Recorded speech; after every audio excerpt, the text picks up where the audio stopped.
Hello everyone, welcome back to online study on. आशा करते हैं कि अच्छे होंगे, स्वस्थ होंगे। तो जैसा कि मैंने आपको कल बताया था कल की वीडियो में कि अब आपके पास ज़्यादा समय नहीं बचा हुआ है और हम आपको लास्ट टाइम में रिविजन्स कराएंगे। तो आज हम लोग का ये पहला सीरीज स्टार्ट हो रहा है जिसमें हम लोग इंपॉर्टेंट जो भी टॉपिक होंगे जहाँ से क्वेश्चंस पूछे जाने के चांसेस ज़्यादा है, और अगर आपने अभी तक प्रैक्टिस सेट लगाया है तो सिलेबस के अकॉर्डिंग आपको पता चल गया होगा कि कौन कौन से टॉपिक को पढ़ना है, और आपने भी अपने तरीके से कुछ ना कुछ टॉपिक को सेलेक्ट किया होगा कि हाँ इस टॉपिक से क्वेश्चंस आने की चांसेस है। ठीक है, जैसे कि मैंने आपको हमेशा से बताता हूँ कि आप अपना एक शॉर्ट नोट्स जरूर क्रिएट करके रखिए ताकि आप लास्ट टाइम पे रिविजन्स कर सको। जिन्होंने किया है बहुत अच्छी बात है, जिन्होंने नहीं किया है तो आपके लिए हमारी ये वीडियो हेल्प करेगी। तो बेसिकली आज की इस वीडियो हम लोग बात करने वाले हैं अकबर।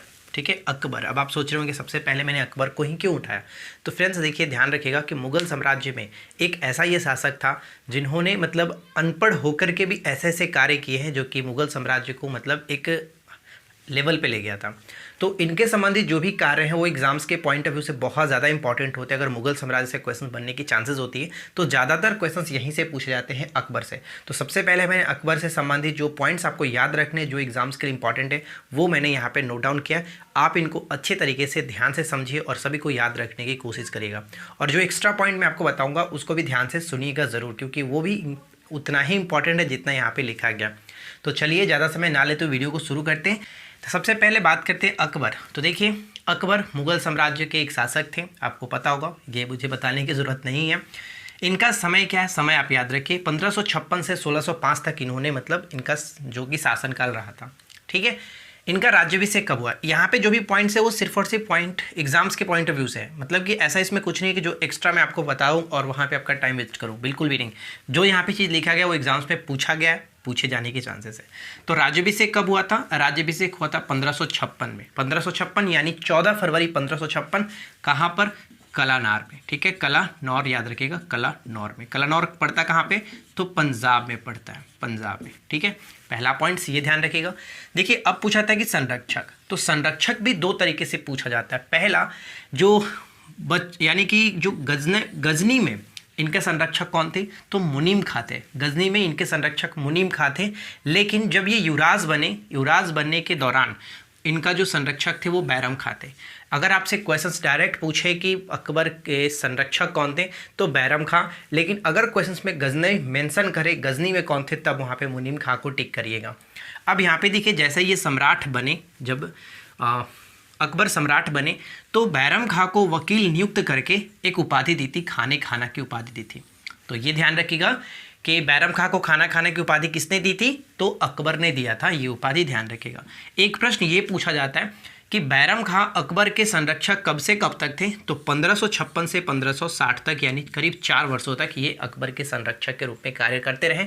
और इसी बीच हुआ था पानीपत का सेकेंड वार। ठीक है, पानीपत का दूसरा जो युद्ध हुआ, यहाँ पे हम देख सकते हैं पानीपत का दूसरा युद्ध 5 नवंबर 1556। डेट भी याद रखना है क्योंकि अब एग्जाम्स में डेट अब जरूरी हो गया, क्योंकि अब पूछा जाता है डेट। तो 5 नवंबर आपको याद रखना है। किसके किसके बीच हुआ था, तो बैरम खां और हेमू के बीच हुआ था। वैसे आपको बता दूं कि बैरम खां मतलब ये संरक्षक थे किसके, अकबर के थे। यानी अगर शासन पूछा जाए, शासक पूछा जाए तो अकबर और हेमू के बीच, लेकिन वास्तव में हुआ किसके बीच था, बैरम खां और हेमू के बीच हुआ था। हेमू ध्यान रखिएगा, इनको विक्रमादित्य माह के नाम से भी जाना गया है, ये इंपॉर्टेंट रहेगा, ये चीज़ याद रखिएगा। अब देखिए आगे बढ़ते हैं। उसके बाद आता है बुलंद दरवाज़ा। गुजरात विजय के उपलक्ष्य में इन्होंने एक दरवाज़ा बनाया था, बुलंद दरवाज़ा। कहाँ पर, देखिए ऐसा मत सोचिएगा कि गुजरात में स्थित है। गुजरात विजय के उपलक्ष्य में इन्होंने बनवाया था फतेहपुर सीकरी में। एक्चुअली फतेहपुर सीकरी में इसकी स्थापना 1571 में की गई थी। 1571 में फतेहपुर सीकरी की भी स्थापना की गई थी। फतेहपुर सीकरी की स्थापना करने के पश्चात जो इन्होंने अपनी राजधानी, यानी अकबर ने अपनी राजधानी आगरा से स्थानांतरित करके फतेहपुर सीकरी ले गए, और बाद में यहीं पर 1571 में बुलंद दरवाजा का भी निर्माण किया गया। यहाँ पर एक लाइन और यहाँ पे याद रखिएगा कि एक जो स्मिथ है, वी.ए. स्मिथ के नाम से हम जानते हैं, तो वी.ए. स्मिथ ने विश्व के दुर्तगामी, यानी विश्व के इतिहास का दुर्तगामी मतलब सबसे तेज आक्रमण के रूप में बताया है किसको, गुजरात विजय को। ठीक है, गुजरात विजय को स्मिथ ने विश्व के इतिहास का दुर्तगामी आक्रमण बताया, ये चीज़ ध्यान रखिएगा। अब उसके बाद आता है, हम आगे बढ़ते हैं, हल्दी घाटी का युद्ध। हल्दी घाटी का युद्ध भी इंपॉर्टेंट है, 1576, ये ध्यान रखेंगे 1576।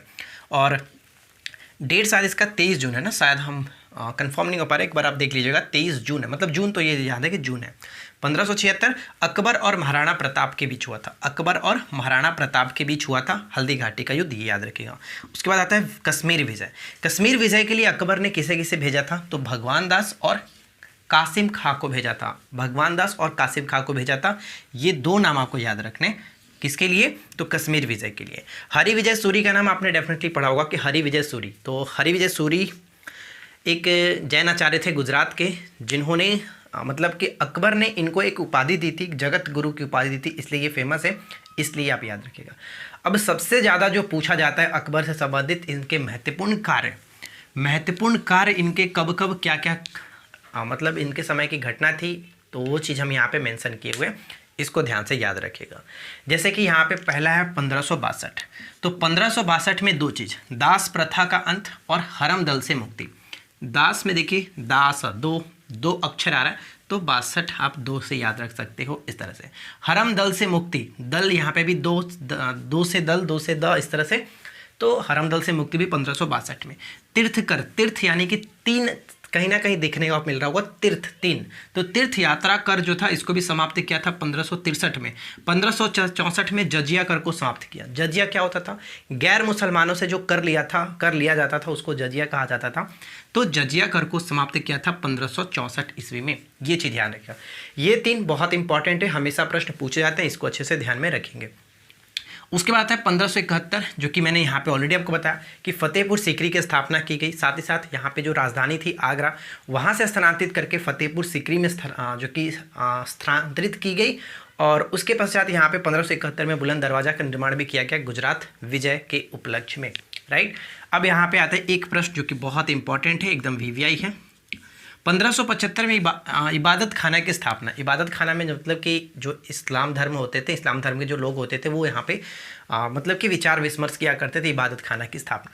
लेकिन 1578 में उस वक्त सिर्फ और सिर्फ इस्लाम धर्म के लोगों को ही इसमें जाने का जो कि अनुमति थी, लेकिन 1578 में यहाँ पर सभी लोग जा सकते थे। 1578 में इबादत खाना की जो द्वार थी वो सभी लोगों के लिए खोल दी गई। ये चीज़ बहुत इंपॉर्टेंट है, इसको याद रखिएगा 1578 में। उसके एक वर्ष के पश्चात 1579 में ये याद रखिएगा कि मजहर की घोषणा भी की गई थी, मजहर की घोषणा। अच्छा, मजहर से मुझे एक और चीज़ याद आया कि मनसबदारी प्रथा को भी स्टार्ट किया गया था, किसके द्वारा, अकबर के द्वारा ही। मनसबदारी प्रथा था क्या, तो एक मुगल साम्राज्य का कह सकते हैं कि प्रशासनिक प्रणाली थी।